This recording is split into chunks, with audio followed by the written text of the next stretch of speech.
This is a wildly sick fucking set of reforms. I want to talk about this shit. Listen, this isn't something that I've talked much about on my stream because criminal justice reform is very strictly a policy-based thing. You know, it's not like there's not like there's only so much debate that can really be had over it. Because usually the ideologue line stops before we actually talk about what we can do to fix the system. Usually, if you're arguing like criminal justice shit, you're arguing with Americans who unironically believe that criminals are like subhuman degenerates who do not deserve to live. You know what I mean? Like, that's usually what you get. You get like, oh, hey, I want to talk about criminal justice reform. And then Chud number 87 steps in front of you. Well, have you considered the fact that if they didn't want to be treated like criminals, they shouldn't have done crime? Hey, you want to make prison better? What, you want people to want to go to prison? Idiot. Like, and you'd be like, oh, you don't want there to be a ton of rape and sexual abuse in prison? I mean, that's just part of it. That's just how I be. I don't know. Americans are fucking wild. Anyway, so I don't normally talk about it because it's so like policy oriented, but this shit is sick as fuck, okay? So listen, to those of you who are already familiar with Bernie's justice reform plan, you can probably check out of the stream right now, all right? You can probably dip, all right? But to those of you who aren't, I am going to literally read this all out to you and give my commentary on it. Not because I really, really like reading, though I do, but actually because to those of you who are unfamiliar with it, I want to give you a model of what genuinely transformative policy proposals look like. Not pithy liberal reform, but genuine, sick nasty, dank AF, hip zoomer, Minecraft based and red-pilled reform packages. Let's get this mic nice and close to me. Yes, right there. Okay. Oh, baby. There we go. That's what I like to feel. Just, ooh. How does that sound, friends? Does it sound like I'm right next to you, reading you a comfy nighttime story? Do you like that? All right. Let's get started. For most of our history as a country, the United States incarcerated people at about the same rate as other Western democracies do today. In the early 1970s, we had the same low crime rate as today, but we now have an incarceration rate 5 times higher. Indeed, Oh yeah, we got it. Indeed. No, okay. All right. Indeed, America is now the world's leading jailer. We lock up more than 2 million people in America, which is more of our own people than any other country on earth. And that does not include another 5 million who are under the supervision of the correctional system. So that's 7 million people in total, guys. Hundreds of thousands are incarcerated people in America, have not been convicted of a crime, and are solely in jail because they cannot afford their bail. We are criminalizing poverty.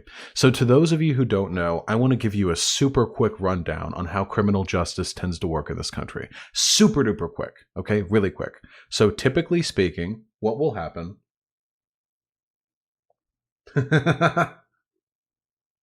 I love you, Hyena. She's giving me affirmation of hash browns. So generally, here is what happens, okay? You will be arrested by the police if they suspect you of a crime. Then, after you are arrested, the district attorney will bring charges against you. This is all for criminal proceedings. The district attorney will bring a charge or multiple charges against you. You will meet with in court to be told those charges, and you will be given a court date. That court date is when the actual proceeding begins for when you saying guilty, not guilty, blah, blah, blah, or when you argue your case. So up until that court date, you are kept in jail. Sometimes the court date is set quite a long time after you're arrested. Imagine being arrested in January and being told that your court date is in April. Just imagine that. That happens sometimes.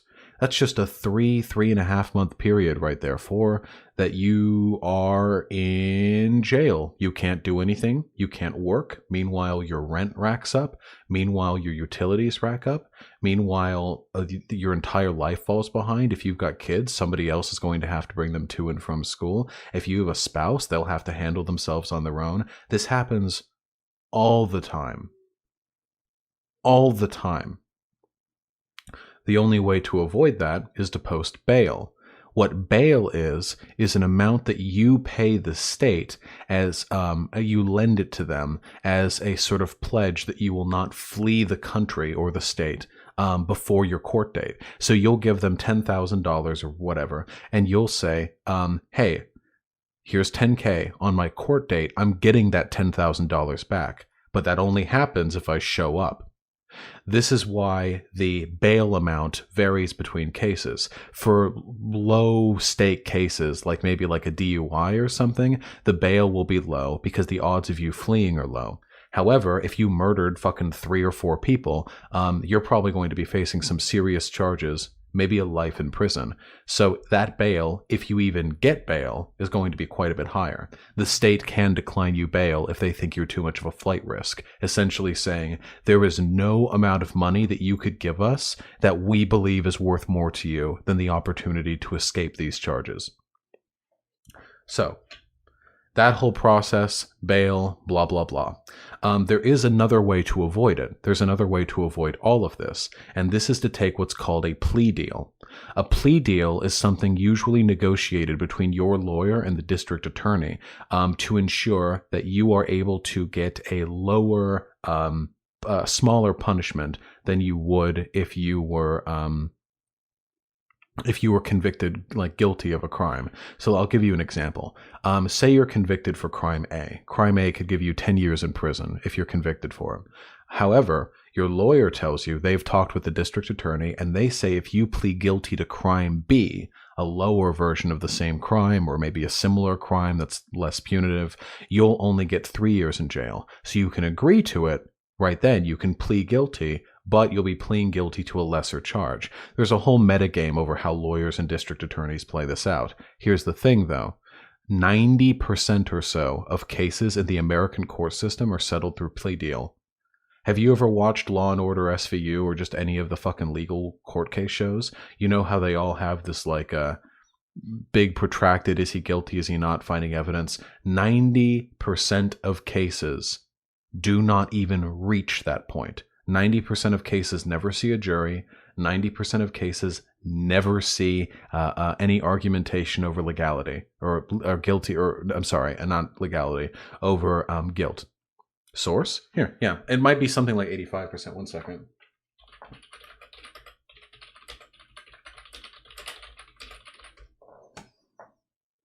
I'm sorry. I was completely incorrect. My apology.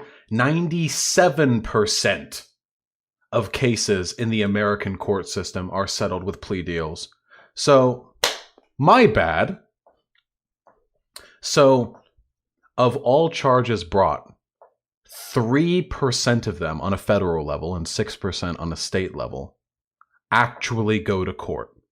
The vast, vast, vast majority, the super majority, the mega majority, are settled with a plea deal. You just plead guilty and pray to God that you can handle whatever the punishment will be from the lesser crime you plead to.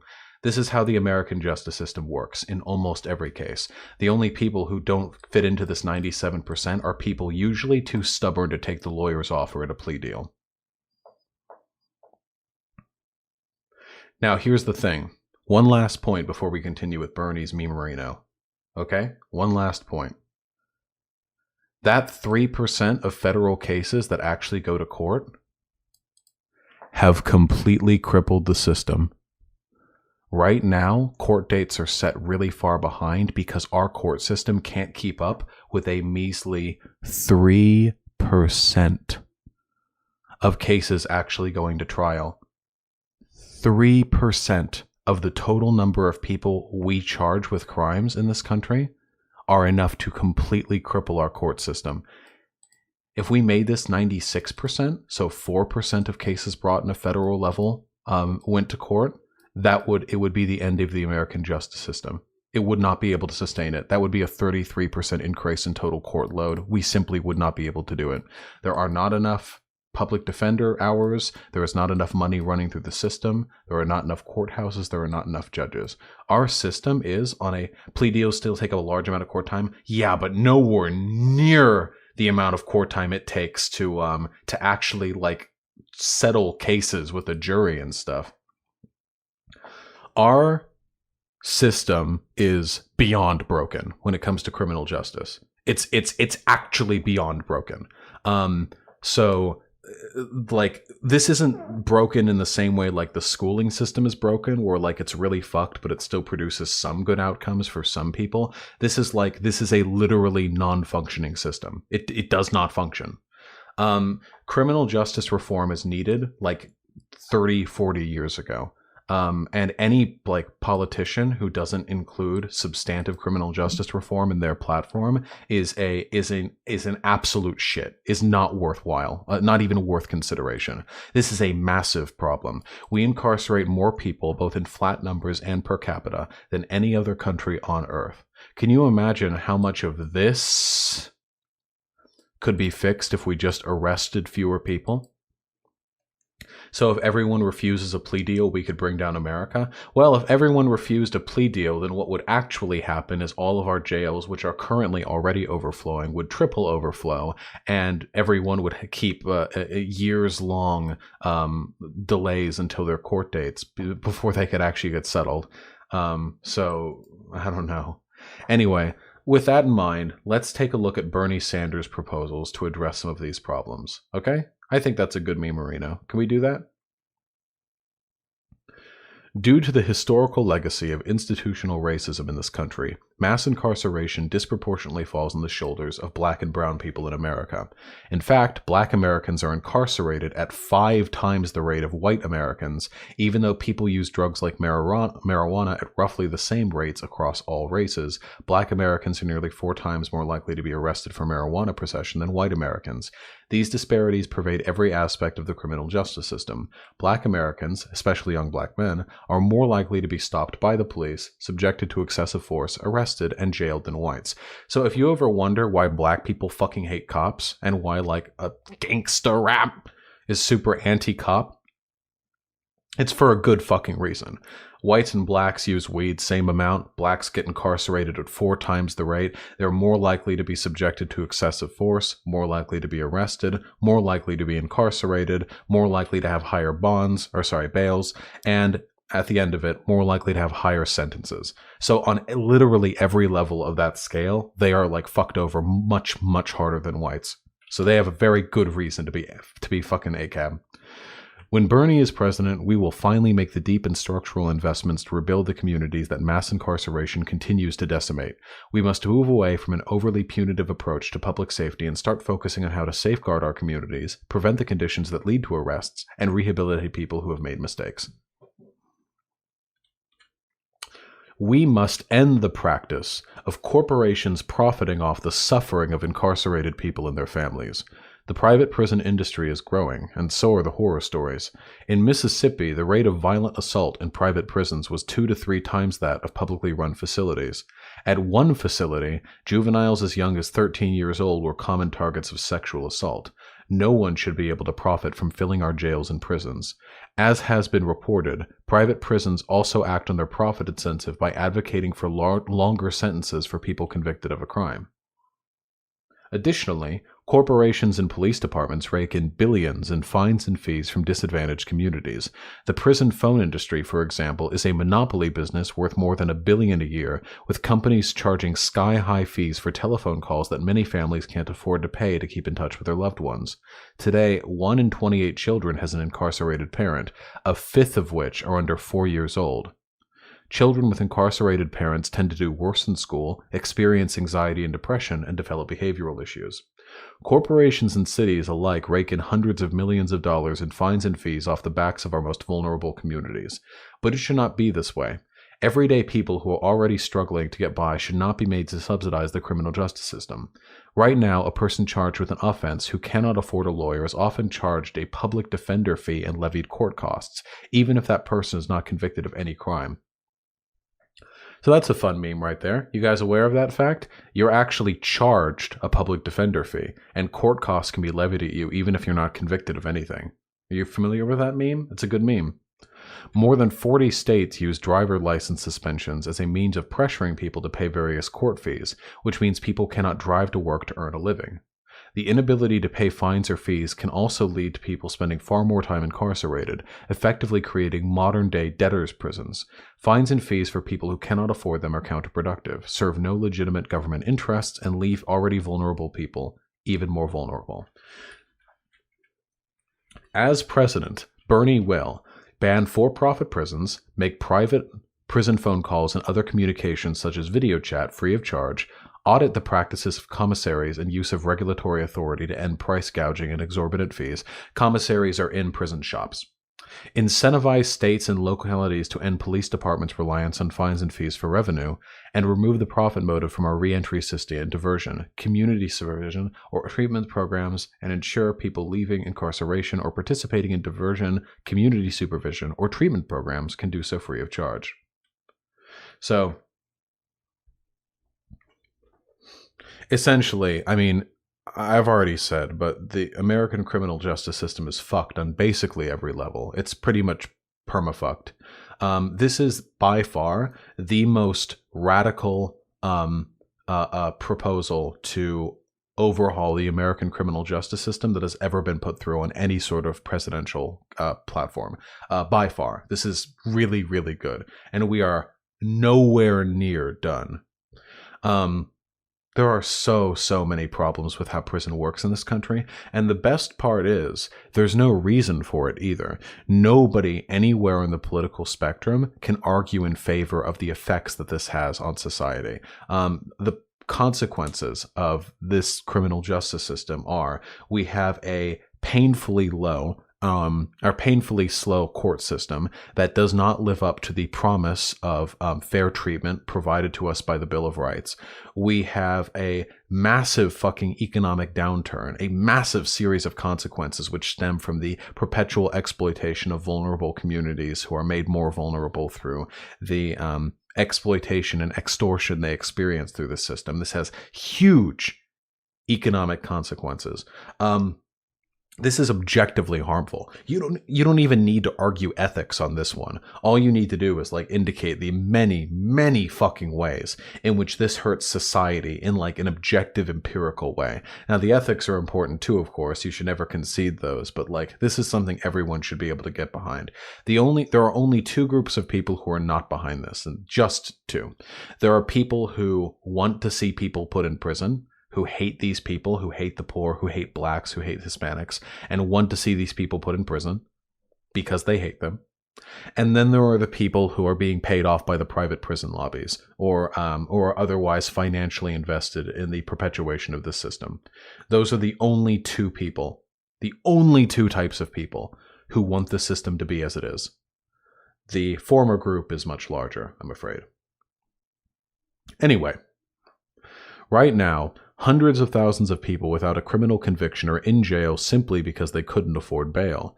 Young people can spend hundreds of days in jail only to be acquitted, yet the severe damage to their lives cannot be undone.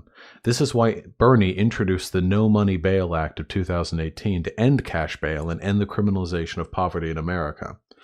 As president, Bernie will end the use of secured bonds in federal criminal proceedings, provide grants to states to reduce their pre-trial detention populations, which are particularly high at the county level, and require states to report on outcomes as a condition of renewing their funding. So to those of you interested, that means essentially that there would be a financial incentives for states and for counties to reduce the number of people who are waiting for a trial, which would encourage a speedier processing. Withhold funding from states that continue the use of cash bail systems, and ensure that alternatives to cash bail are not leading to disparities in the systems. The people who serve our country as police officers deserve gratitude and respect. Oh, all right, Bernie, let's see where you're going with this one. As a country, though, we are asking them to do far too much. As human beings, we all share common vulnerabilities, and we all share basic needs to live a stable and dignified life. In America, we have not made the necessary investments to secure a strong enough social fabric to ensure that people's basic needs are met. So, in lieu of addressing problems directly, we ask police officers to address every societal issue that results from the tears in the fabric, whether it be mental illness, addiction, homelessness, or poverty. Have you guys ever wondered, is it a little bit weird maybe that cops who are supposed to deal with criminality are also the ones who respond to mental illness, addiction, homelessness, and poverty? That's a little bit weird, don't you think? We ask these overstressed police officers to fill roles they are not trained or equipped for, doubling as social workers, conflict negotiators, and medical responders. Last year, more police officers died of suicide than in the line of duty.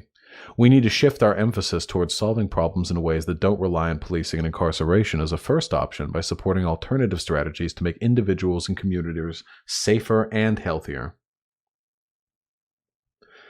In other ways, we must hold our police and sheriff's department to a higher standard, and we must end harmful policing practices like racial profiling, stop and frisk, oppressive broken windows policing, and the militarization of police forces, all of which actively undermine public safety and community trust in law enforcement. Widespread use of excessive force, including deadly shootings of unarmed civilians, undermine the integrity of and public trust in the police. Violence and brutality of any kind, particularly at the hands of the police, meant to protect and serve our communities, must not be tolerated. So, Bernie wants to rescind former Attorney General Jeff Sessions' guidance on consent decrees. I'm not actually familiar with what that means. A consent decree is an agreement or settlement that resolves the dispute between two parties without admission of guilt or liability, and most often refers to such a type of settlement in the United States. So he wants to rescind Jeff Sessions' guidance on consent decrees. So no doubt Jeff Sessions said some dumbass shit about how consent decrees should be used. Revitalize the use of Department of Justice investigations, consent decrees, and federal lawsuits to address systemic constitutional violations by police department. Yes. Ensure accountability, strict guidelines, and independent oversight for all federal funds used by police departments. End federal programs that provide military equipment to local police forces. So that's not a meme. Sometimes there are actually like federal programs that will give kickbacks to local police departments, give them retired military equipment from our actual fucking armed forces. I'm slurring some words. Are you okay? Yeah, I'm fine. What the fuck are you talking about? It's hard to read a bunch without slurring a little. But I'll try my best. Create a federally managed database of police use of deadly force. Provide grants for states and cities to establish civilian oversight agencies with enforceable accountability mechanisms. Establish federal standards for the use of body cameras, including establishing third-party agencies to oversee the storage and release of police videos. Mandate criminal liability for civil rights violations resulting from criminal misconduct. Limit the use of qualified immunity to address the lack of criminal liability for civil rights organizations resulting from police misconduct. Civil rights violations, my apologies. Conduct a U.S. Attorney General's investigation whenever someone is killed in police custody. Establish a federal no-call policy, including a registry of disreputable federal law enforcement officers, so testimony from untrustworthy sources does not lead to criminal convictions. Provide financial support to pilot local and state-level no-call lists. So this is literally, some police officers are scumbags. Let's put them on a list so we never use their testimony. And ban the use of facial recognition software for policing to avoid any Black Mirror shit in the future. Yeah, boy. Burn. Burn.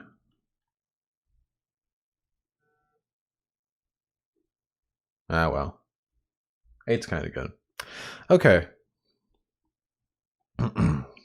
Establish national standards for use of force by police that emphasize de-escalation. Require and fund police officer training on implicit bias to include biases based on race, gender, sexual orientation and identity, religion, ethnicity, and class. Cultural competency, de-escalation, crisis intervention, adolescent development, and how to interact with people with mental and physical disabilities. We will ensure that training is conducted in a meaningful way with strict independent oversight and enforceable guidelines. Ban the practice of any law enforcement agency benefiting from civil asset forfeiture. Limit or eliminate federal criminal justice funding for any state or locality that does not comply. So for those of you who are interested, you've probably heard of the term civil asset forfeiture. Civil asset forfeiture literally means the police can just steal your shit. And then that's it. They don't even need to do a trial. For real, though, let me give you an example of civil asset forfeiture. Listen, it's a good meme, okay? It's a really good meme, okay? Imagine that you're moving and you don't have much to your name. So you're driving like cross state, and you have like, I don't know, $2,000 in cash on you. You like withdrew a bunch. It's just there. It's like, it's all your money, you know? If you're stopped by a police officer and they ask to search your car, you should always say no. But if you're an idiot and you say yes, and they find those $2,000, they could say, pretty suspicious that you have this in cash, don't you think? Maybe a part of a drug deal? They'll say as they flip the bills in between their fingers. And then you'll say, oh, no, that's just all the cash that I withdrew. And then the police officer say, well, you can't prove you didn't get it in a drug deal, did you boy? So I think we'll be taking this back to the station. We need a new smoothie maker anyway. And then they'll slide that shit into their pocket and drive off with it. In civil asset forfeiture, the police can seize any asset that they suspect might have been involved in a crime, and there's no due process because the charge is being brought against the charge is being brought against the item, not a person. It's legal horse shit. The charge is brought against the physical, against the wad of cash. Yeah, they can even do it if they think you'll use it in something illegal. In order for you to get that back, you have to prove legally that it was not used and will not be used in any sort of criminal activity, which is A, virtually impossible, B, requires hiring a lawyer and doing a fuck ton of research that is usually so cost prohibitive that you can't actually, there's like no way you can actually do it. And, so yeah, no, this is pretty blatant. Civil asset forfeiture is literally just like the police being like, hey, fuck it, we need a new car. And they'll just start taking shit from people. This is legal. They can do that. That's totally legal. And they do it, billions of dollars worth of it every year. They just take shit from people.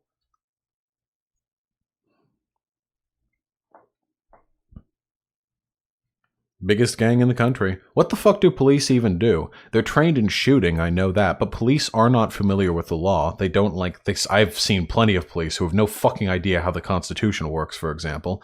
They aren't required to protect or defend people. That was a Supreme Court ruling. And they're not trained on anything like de-escalation or engagement with people or civil responsibility. So what the fuck are they taught? Do they all just like suck each other's dicks in police academy? I have no fucking idea what they're doing.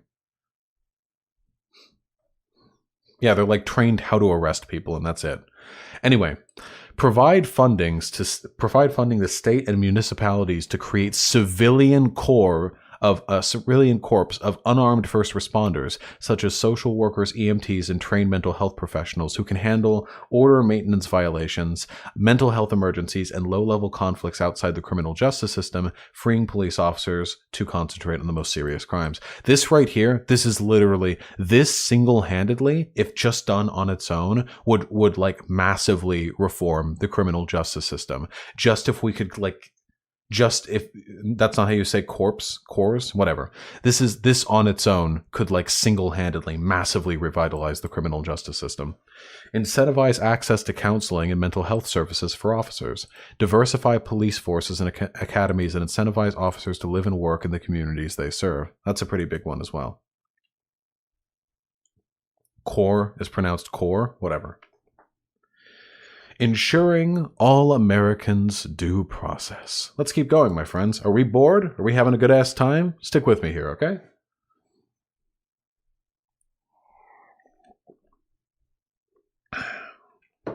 Yeah, I can make the font bigger. There we go.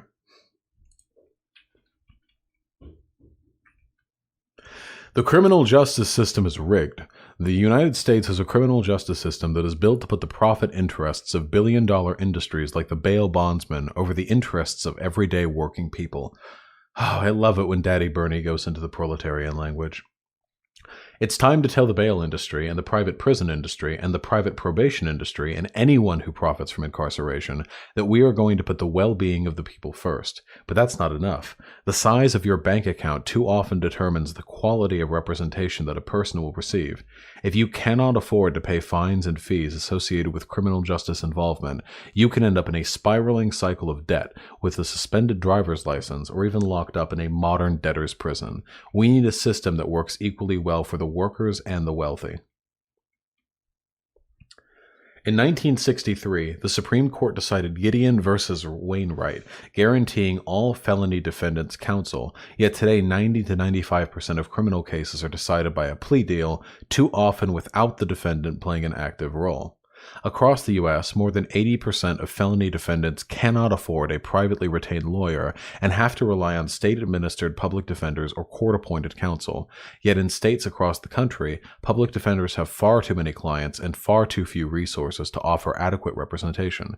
Despite the often heroic efforts of public defenders and other appointed counsel, the workload makes it impossible to provide the quality of representation that each defendant receives.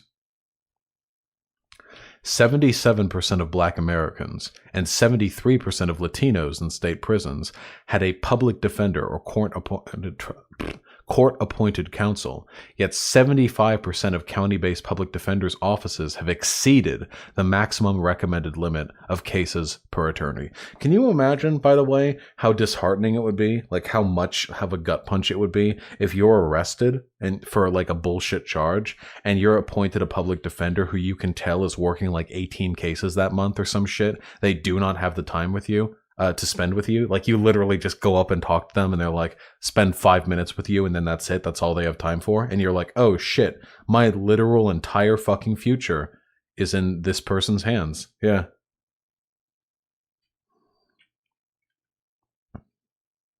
America must not be a country where only the rich enjoy the protections of the Fifth Amendment. We must not have a court system that offers the best justice money can buy. We must guarantee all Americans their Sixth Amendment rights. As president, Bernie will triple congressional spending on indigent defense to $14 billion annually.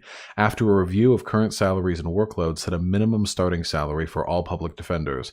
Create and set a national formula to assure populations have a minimum number of public defenders to ensure full access to constitutional right to due process. Establish federal guidelines and goals for a right to counsel, including policies that reduce the number of cases overall. Excuse me. Create a federal agency to provide support and oversight for state public defense services. Authorize the Department of Justice to take legal action against jurisdictions that are not meeting their Sixth Amendment obligations. So that's cool. So right now, jurisdictions that are in violation of the Sixth Amendment of the Constitution of the United States of America, the Department of Justice can't take legal action against them. Isn't that wild? Cancel all existing student debt and cancel any future student debt for public defenders through the Loan Public Service Program or Public Service Loan Forgiveness Program. Prosecutors today have undue discretion in deciding which cases will be charged, and they are largely protected from liability when they break the rules. They also have an advantage in plea bargaining cases. People in jail without financial sources are more likely to plead guilty than fight the case, and they're more likely to receive harsher penalties than those who aren't detained. The vast majority of cases, 97% of federal and 94% of state, end in plea agreements. We must ensure that our system is fair and that prosecutors are accountable. As president, Bernie will rescind former Attorney General Jeff Sessions' order on prosecutorial discretion and low-level defenses, appoint an Attorney General committed to public safety and creating a more just and humane criminal justice system, limit absolute immunity for prosecutors, which is used to shield wrongdoers from liability, end the practice of jailing material witnesses, and place a moratorium on the use of algorithmic risk assessment tools in the criminal justice system until an audit is completed. We must ensure these tools do not have any implicit biases that lead to unjust or excessive sentences. Why are leftists against evolution and often argue against environmental pressures? What? I have never in my life met a leftist that was anti-evolution. Oh, by anti-evolution, do you mean bunk race science? Is that what you're actually talking about?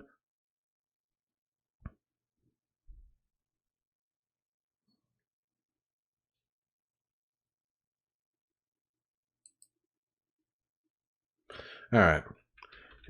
Honestly, while it's great to jerk off about Bernie Sanders and how good a set of policies they are, because these are very good policies, I feel like one of the greatest benefits of going over this is just a reminder of how fucked the criminal justice system is as it exists today, because it is truly fucked. All of these policies, these are things that we could implement if we had the political will to do so. It wouldn't be impossible. We have the money for it. It wouldn't be impossible at all. We could do this. And we don't. What do you mean, race realism?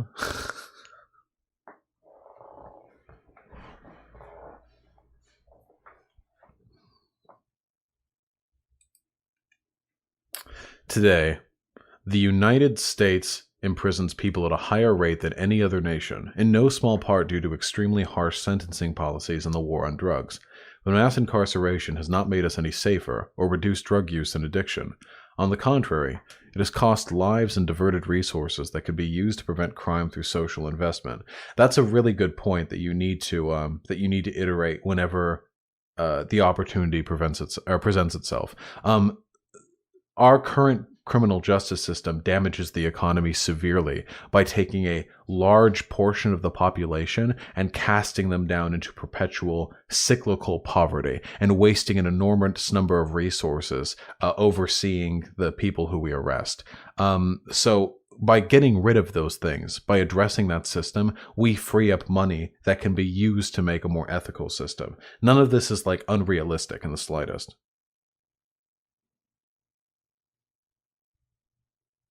All right, hold on. Jersey's a lazy troll.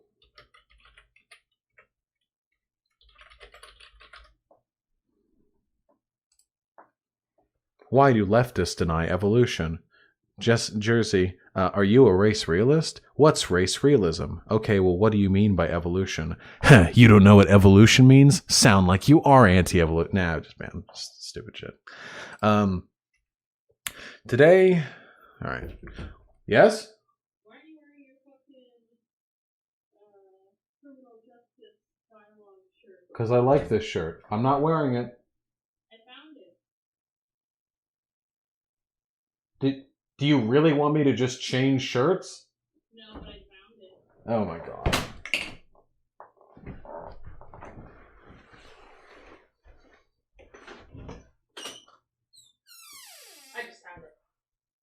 It says dots and stuff on the back. Yeah, duly noted. Ah. Jesus Christ, this chair is so big I keep hitting the fucking mic stand. Look. It's a shirt. When I was in college, I led a conference called the Criminal Justice Dialogue on the shit that people in prisons have to deal with. So that's the shirt that got made for myself and for other people who worked on it. What does it read? The degree of civilization in a society can be judged by entering its prisons. Which I agree with. All right. We must end the war on drugs that has disproportionately affected black and brown people. The U.S. ranks highest in incarceration rates amongst Organization for Economic Cooperation and Development countries, twice as much as Turkey, which has the second highest rate of incarceration. Capital punishment has failed to reduce violent crime and is disproportionately appointed to the poor and black and brown people. It has also cost innocent lives. According to the Equal Justice Initiative, for every 9 people executed in this country since the reinstatement of capital punishment, 1 innocent person on death row has been identified and exonerated. Damn. Imagine a 90% success rate for a multi-years long process of determining guilt and sentencing. Slurp, slurp, slurp. As president, Bernie will abolish the death penalty, reverse the Trump administration's guidance on the use of death penalty drugs with the goal of ending the death penalty at the state level, stop excessive sentencing with the goal of cutting the incarcerated population in half, end mandatory minimum sentences, reinstate a federal parole system, and end truth in sentencing. People serving long sentences will undergo a second look process to make sure their sentence is still appropriate. End the 3 strikes laws. No one should spend their life behind bars for committing minor crimes, even if they commit several of them. Invigorate and expand the compassionate release process so people with disabilities, the sick, and elderly are transitioned out of incarceration whenever possible. Expand the use of sentencing alternatives, including community supervision and publicly funded halfway houses. This includes funding state-based pilot programs to establish alternatives to incarceration, including models based on restorative justice and free access to treatment and social services. Revitalize the executive clemency process by creating an independent clemency board removed from the DOJ and in-placed White House.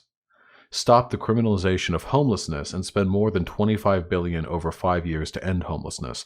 This includes doubling McKinney-Vento homelessness assistance grants to build permanent supportive housing and $500 million to provide outreach to homeless people to help connect them to available services. In the first year of this plan, 25,000 housing trust fund units will be prioritized for housing the homeless. Oh, it's so good. The disastrous policies that make up the war on drugs have not reduced drug use and violent crime. We must use effective therapeutic, not punitive solutions to address drug addiction. As president, Bernie will legalize marijuana and vacate and expunge past marijuana convictions and ensure that revenue from legal marijuana is reinvested in communities hit hardest by the war on drugs. Hey, my brothers out there in chat, are you ready for your fucking broke-ass communities to be built up with the weed money? Are you ready for weed houses, weed streets, weed fire hydrants, weed fucking schools? Are you fucking ready? Weed fire departments. Criminalize all cops. Legalize crystal fucking weed money.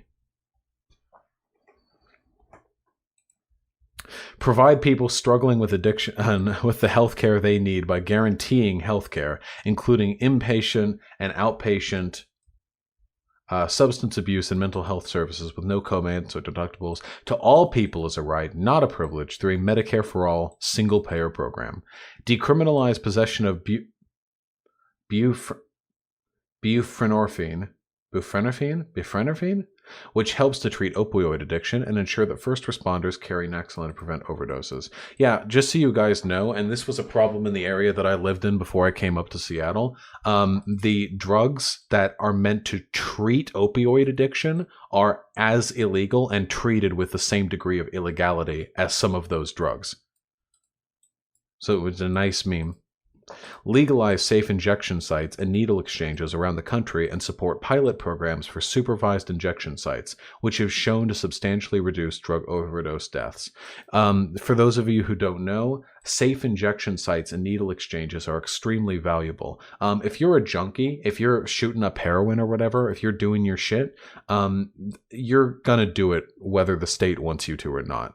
Very obviously, making illegal addiction has not stopped people from getting addicted anyway. So as long as they're going to be using drugs anyway, they should be doing so in environments that lessen the likelihood of them transmitting diseases or getting sick from their injections. It'll reduce drug overdose deaths. It'll reduce the transmission of HIV. and a bunch of other shit.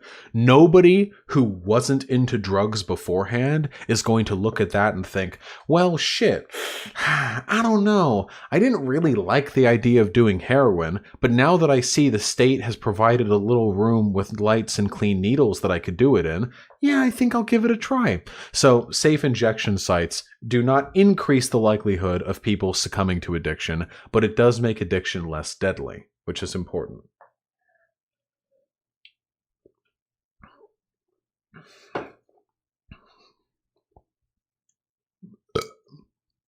Brap. Raise the threshold for when drug charges are federalized, as federal charges carry longer sentences. Work with states to fund and pursue innovative overdose prevention initiatives. Institute a full review of the current sentencing guidelines and end the sentencing disparity between crack and cocaine. Yeah, boy. Fuck me. How far along are we? We're a little more than halfway, I think. Oh, man. We're just a little bit more than halfway, comrades. We're doing our best. Listen, okay? This, when this gets turned into a video, listen, you can just relax. You can just chill the fuck out and listen to me fucking iterate the entire Bernie Sanders planarino, okay? I'm just bringing it to the people. We must end the school-to-prison pipeline. Black students, even in preschool, are nearly 4 times as likely to be suspended as white students, putting them at greater risk of falling behind and getting caught up in the juvenile justice system. Black and brown students and students with disabilities are more likely to be subjected to exclusionary discipline measures than their peers. When a child is pushed out of school, they lose instructional time and are more likely to become involved with the juvenile and adult justice systems. Just so you guys know, race realists love this shit.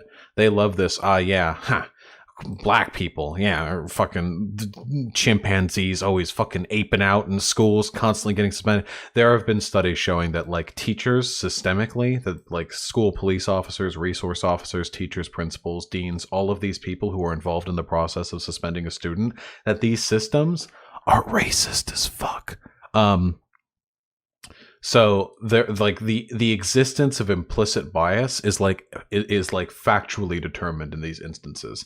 So if anyone looks at this shit and they're like, oh yeah, the blacks, don't worry about it, because that ain't true. My eye really itches. Yeah. As President Bernie will, ban the persecution of children under the age of 18 in adult courts. Work to ensure that all juvenile facilities are designed for rehabilitation and growth. Ensure youth are not jailed or imprisoned for misdemeanor offenses. Ensure juveniles are not housed in adult prisons. You'd think this would go without saying.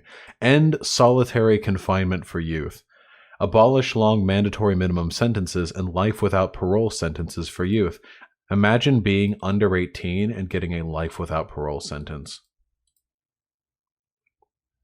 Eliminate criminal charges for school-based disciplinary behavior that would not otherwise be criminal, and invest in school nurses, counselors, teachers, teaching assistants, and small class sizes to address disciplinary issues.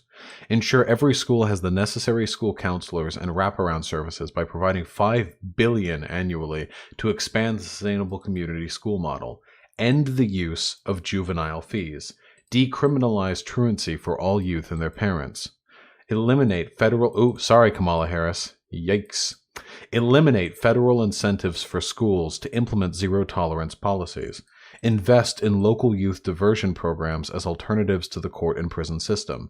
Work with teachers, school administrators, and the disability rights movement to end restraint and seclusion discipline in school.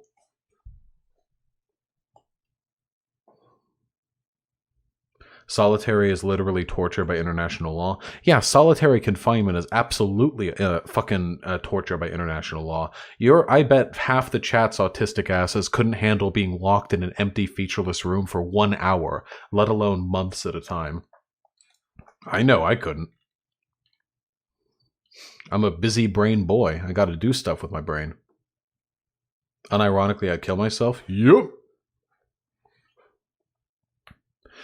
Incarceration should always be a last resort, but when it's necessary, the conditions of confinement should be safe, humane, and designed for rehabilitation. Yet too often, jails are violent and deeply destabilizing places. They not only fail to prepare people to reintegrate into society, they affirmatively make people more traumatized, more sick, and more vulnerable. America's prisons are hotbeds of human rights violations, torture, sexual assault, and wrongful imprisonment. Prisoners are being cramped into overcrowded cells and made to live in unsanitary conditions. They're not getting the medical attention they need and are being forced to work as modern-day indentured servants while corporations rack in profits. We must put an end to this barbarism and respect the rights of all human beings and treat them with basic dignity.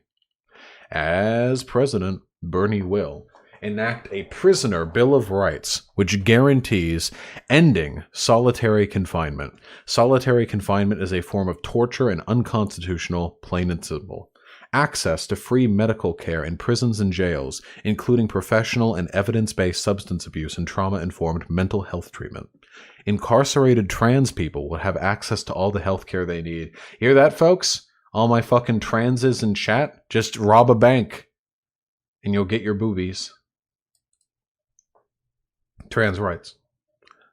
Access to free educational and vocational training. This includes ending the ban on Pell Grants for all incarcerated people without any exceptions. Living wages and safe working conditions, including maximum work hours for all incarcerated people for their labor. The right to vote. All voting-age Americans must have the right and meaningful access to vote, whether they are incarcerated or not. We will re-enfranchise the right to vote to millions of Americans who have had their vote taken away by a felony conviction. Republicans will never let this happen because having fucking black people vote more than they already do. Keep in mind, by the way, the Republican Party has been working for decades to suppress the votes of people who do not typically vote for them. If we cast aside those laws, the Republican Party would never vote again. I'm sorry, they would never win again. They would never win a presidential election again. Not for 100 years. If America as a whole, if we had a 100% turnout for votes, a Republican Party would never win again. They would, of course, still win certain districts for congressional, Senate, governor, that sort of thing. But as the president, not a chance. And they would lose the Senate and House, too.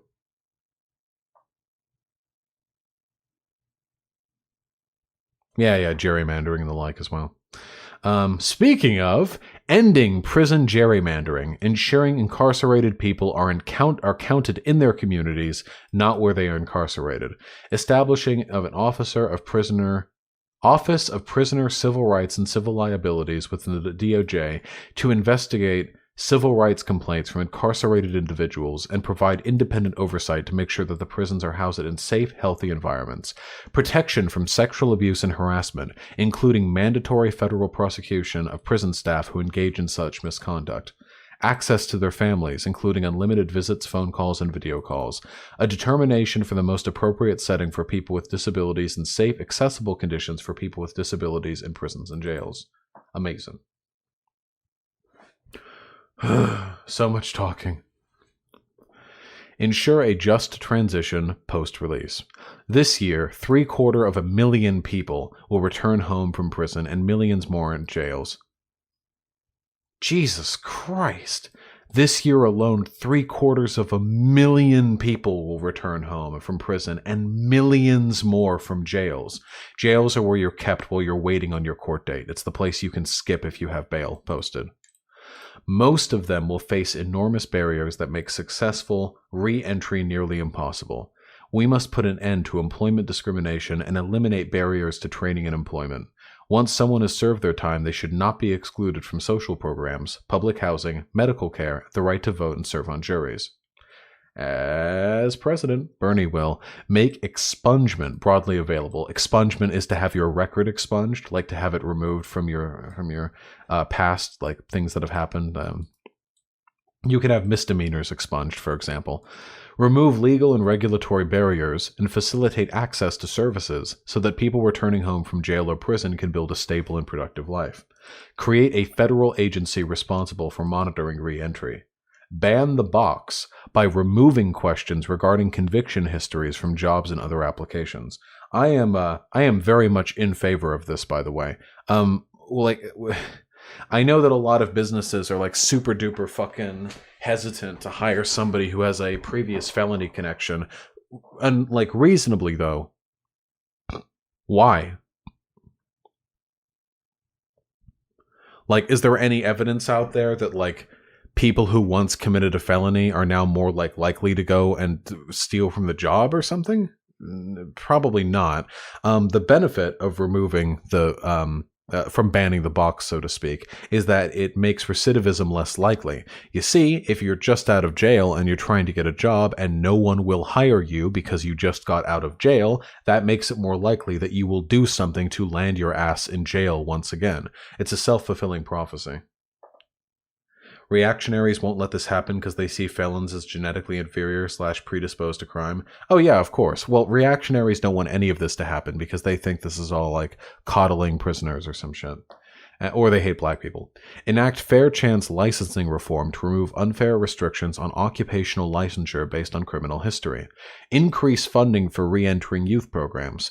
We will also pass a massive youth jobs program to provide jobs and job training opportunities for disadvantaged young Americans who face high unemployment rates. Guarantee safe, decent, affordable housing.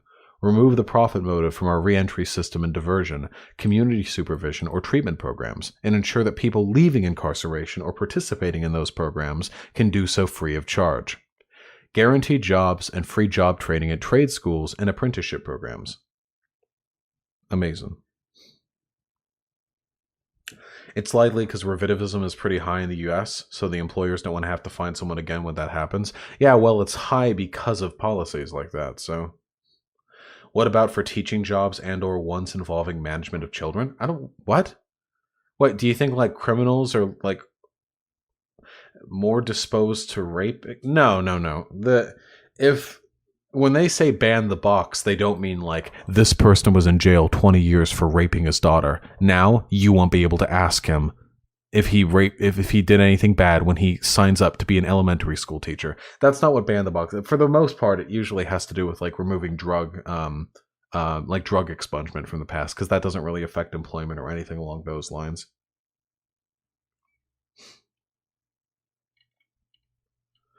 America. This chat is a shit show? What's going on in chat? Wait, chat, how the fuck are you doing right now? Explain to me. Chat, what's up? You good? Do we need to have a talk? Chat, talk to me.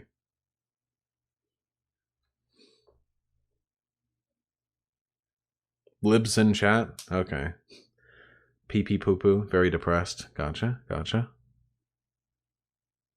Some guy is claiming Bernie isn't far left enough, so he's shit. This is radically far left within the like context of American presidential, discussion.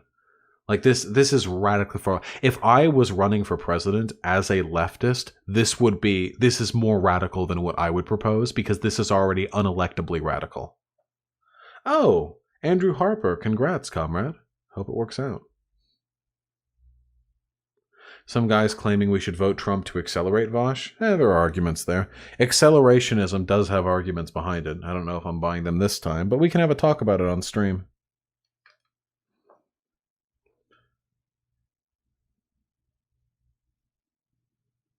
Eli Rogers 12. I've read your message like 6 times.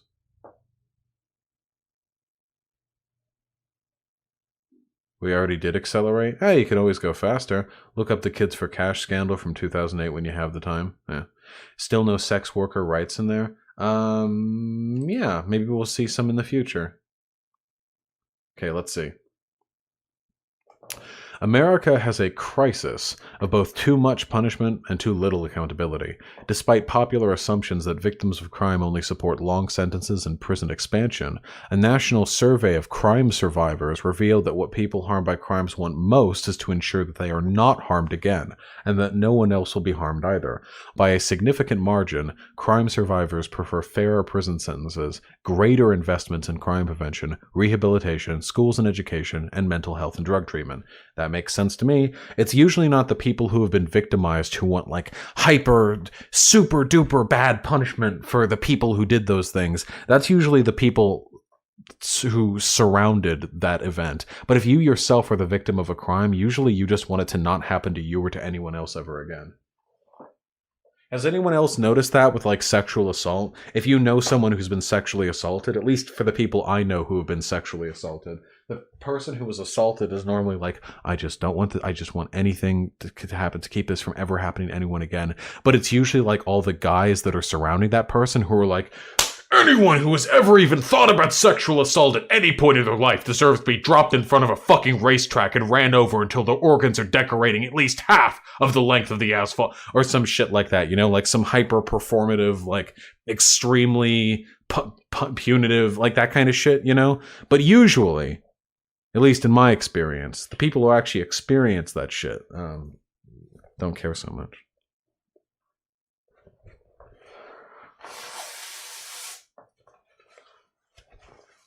Chris Chabot show. Of course you wouldn't know what accelerationism is. All right. What was I saying? Crime survivors also want the support they need and deserve to get back on their feet, like trauma and recovery services to help stop cycles of violence and crime. Roughly half of all sexual assault victims lose their jobs or are forced to quit their job. Whoa. I didn't know that. Yikes. In the United States, about 2/3 of those injured from intimate partner violence, predominantly women, do not receive medical care. Of all domestic violence victims who need housing, more than half do not receive this help, and about 40% of them became homeless at some point in their lives. To provide justice and support to crime survivors and to interrupt the cycle of violence so there are fewer crime victims in the future requires a realignment of policing priorities and deep investments to get survivors the support they need.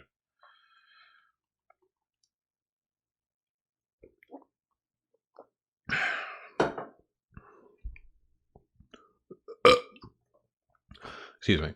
Bernie gone. Focus law enforcement resources to drastically increase the solve rate of the most serious offenses, such as shootings, homicides, and sexual assaults. Fund cure violence and similar proven effective violence interruption models to stop violent incidents before they can begin. Fund programs for people who are at serious risk of being either the perpetrator or victim of gun violence. Provide non-law enforcement-led services including job training and placing assistance, education, and help covering basic needs such as housing, food, and transportation. Nice, nice. Provide funding to end the national rape kit backlog and institute new rules requiring that rape kits be tested and that victims are provided with updates on the status of their rape kits. Address gender-based violence on college campuses by reversing Betsy Davis's decision to weaken Title IX protections. We will protect and enforce Title IX.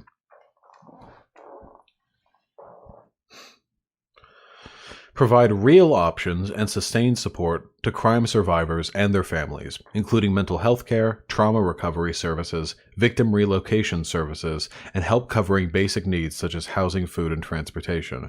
Prevent and address sex trafficking with safe harbor policies that treat trafficked persons involved in illegal activities such as prostitution as victims rather than criminals, and that offer legal and financial support for victims. Funding sex trafficking research and prevention programs that include early identification of vulnerable populations like foster children and youth in transition, as well as Native American women. Immediately reauthorize the Violence Against Women Act. Provide housing assistance and paid leave for victims of sexual assault. Expand non-police interventions for domestic violence, including a national help hotline and state-funded long-term counseling. Amazing. Oh, boy. Oh, it's so much talking. It's so much harder to talk that much when you're reading somebody else's words. Jesus. Yay. We're so close, comrades. Damn. Drink some water? I just drank some water. Okay. According to the DOJ, 1 in 5 inmates in prisons are people with a cognitive disability, while another 1 in 5 inmates have a serious mental illness. Instead of incarceration, we should be providing people with disabilities with the services and supports they need to stay in the community, including mental health care and home and community-based services. Not only is it the right thing to do, but it costs significantly less to provide someone with the necessary support and services to stay in the community than it does to incarcerate them. That's true. All too often, people with disabilities, especially people of color with disabilities, face violence from law enforcement. This requires more than just training. It requires accountability. Approximately half of all people who die in police-involved shootings have a disability of some kind. In order to protect the rights of people with disabilities, we intend to make discriminatory law enforcement interactions with people with disabilities a major enforcement priority of the Civil Rights Division. Amazing. Recognizing the humanitarian crisis in our country created by the incarceration of people with mental illness, we will use the Supreme Court's Olmstead decision to challenge states that have failed to adequately support the voluntary, community-based mental health services that can divert people with mental illness from ending up in the criminal justice system. Bar criminal charges for school-based behavior that would not otherwise be criminal and invest in school nurses, counselors, teachers, teaching assistants, and small class sizes to address disciplinary issues. We will ensure every school has the necessary school counselors and wraparound services by providing $5 billion annually to expand the sustainable community school model. Amazing.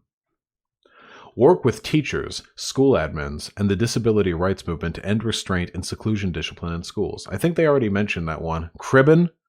Damn. Bernie? Trying to fucking meet the word count? Work with teachers, school admins, and the disability rights movement to end restraint and... I just did that one. Okay. Invigorate and expand the compassionate release process so that people with disabilities are transitioned out of incarceration whenever possible. I think they already did that one too. Invest in diversion programs as alternatives to the court and prison system for people with disabilities and ensure those people have the community-based supports and services they need. Stop the criminalization of homelessness and spend...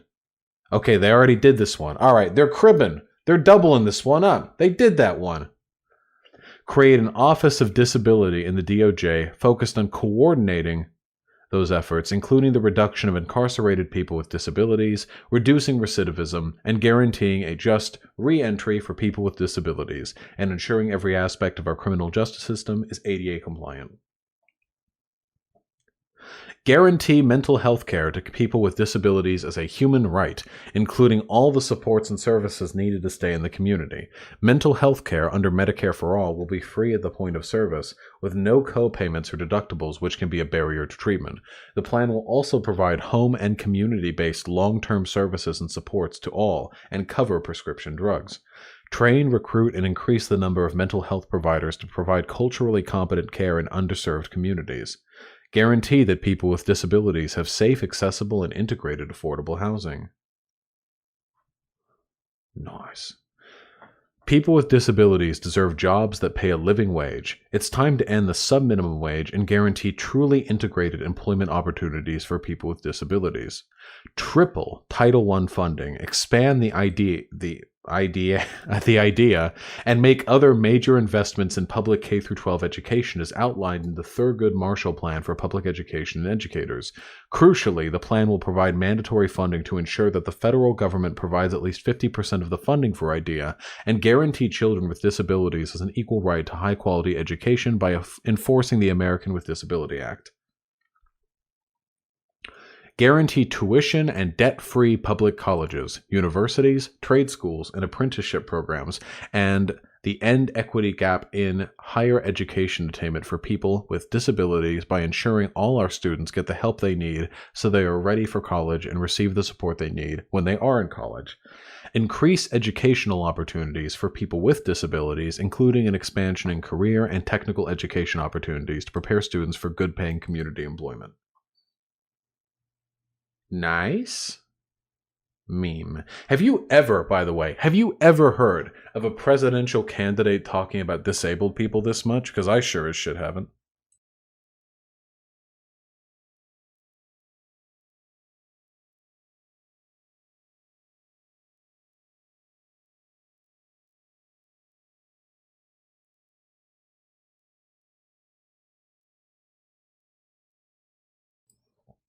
Amazing. Is there someone in chat who wants to debate? What is this?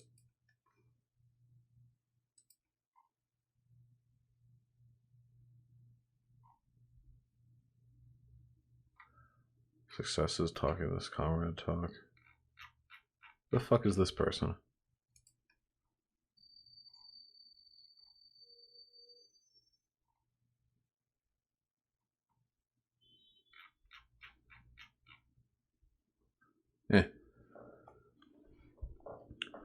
All right. We're on the home stretch. Twig Productions wants to debate, I think. Yeah, anyone who thinks that like anarchism is cringe is unironically just like not worth debating. Today we spend billions of dollars on jails and prisons, including $38 million a day detaining people awaiting trial, but too often do not make the investments while neglecting the upfront services and infrastructure that communities need to thrive. We know that a lack of quality education and deficiencies in our education system can play a major role in mass incarceration. For example, in places like South Carolina, we spend twice as much on incarcerating people as we do on educating them. Nice. We also know we have a racial economic disparity within the broader economic disparity in America. Black Americans currently have 10 cents for every dollar white Americans have. Latinx Americans currently have 13 cents for every dollar white Americans have. Redlining prevents businesses owned by people of color from getting loans, and predatory lending results in higher interest rates for low-income communities of color. Prison is not a solution for social problems. We need to address the deeper structural problems that give rise to crimes such as joblessness, income inequality, lack of education, and untreated substance abuse. It's guys, we did it. We're on the last chunk.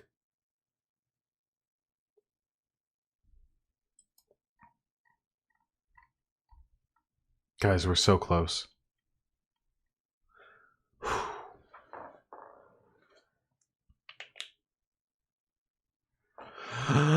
As president, Bernie will enact a federal jobs guarantee to provide good jobs at a living wage, revitalizing and taking care of the community. Pass a $15 minimum wage. Guarantee mental health care to people with disabilities as a human right, including all the supports and services needed to... no. Oh, no.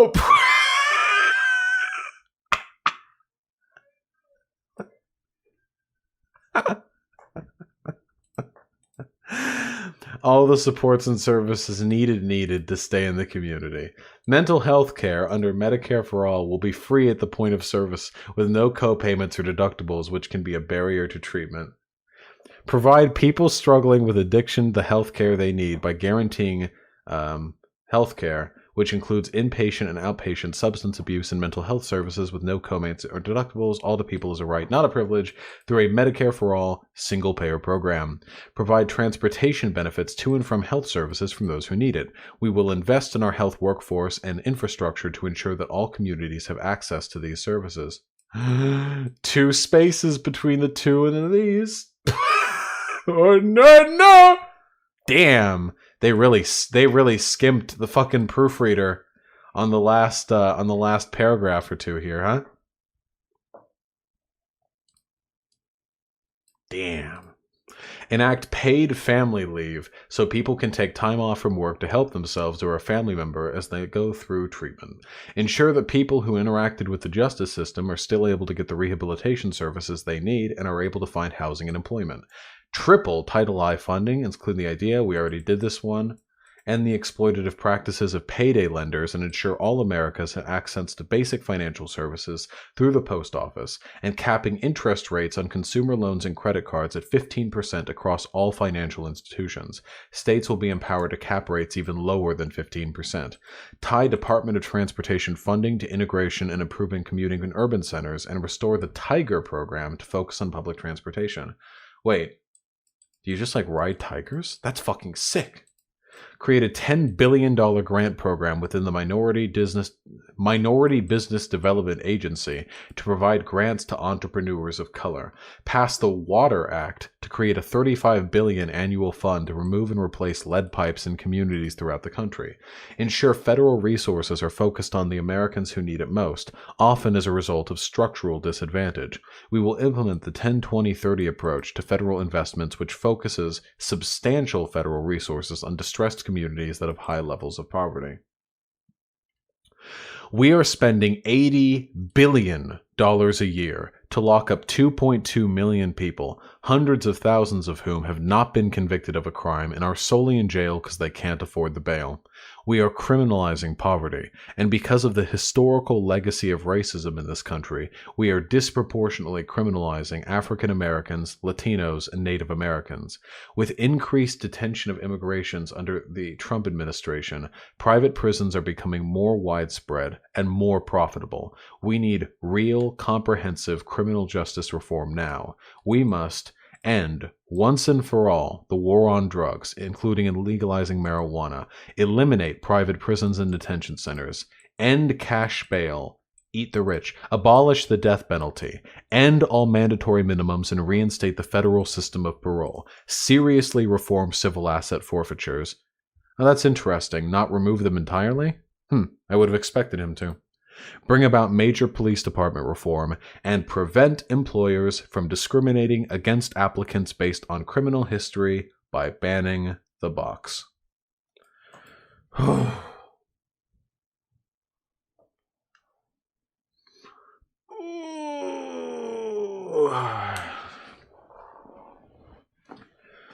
Okay. So that was pretty fucking long. That was pretty fucking extensive. And really, I just wanted to do it so we could all get an idea of how Bernie has distinguished himself from other candidates with his comparably quite radical reforms, or proposed reforms, and basically just how sick America would be if we could have all those things. And I think most importantly, how bad we are right now. Oh, God.